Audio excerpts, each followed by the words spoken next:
Ce texte va être discuté à partir de demain. Ce n'est pas un texte parfait, mais je ne demande pas le retrait de ce texte et je ne voterai pas contre ce texte. Il est hors de question que je me retrouve dans le camp des jusqu'au-boutistes qui continuent à faire grève. Vous ne voterez pas contre le texte. Non. Ça veut dire que vous pourriez voter pour ce texte. Je peux voter pour ce texte, il y a juste un point.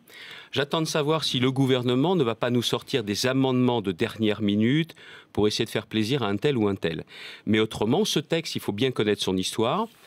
Il a maintenant quasiment plus de 2 ans en arrière. C'est nous-mêmes qui avions lancé les discussions, les concertations. Ça n'est pas un texte parfait. Pourquoi ? Parce qu'il stabilise la dette. Il ne dit pas comment on réduit la dette qui augmente d'1,5 milliard à 2 milliards par an. D'autre part, ce texte ne va pas assez loin sur la préparation de l'ouverture à la concurrence en 2022 pour les TGV.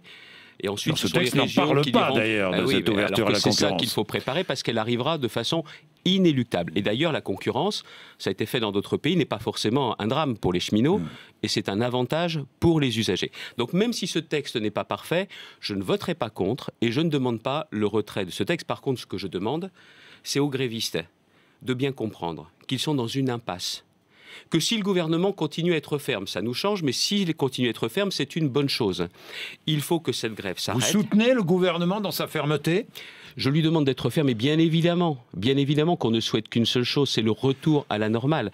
Mais je demande une chose précise au gouvernement, c'est de donner les instructions à la SNCF pour que aucun des jours de grève ne soit payé et qu'il n'y ait aucun étalement de quelque façon que ce soit sur la retenue sur salaire des jours de grève.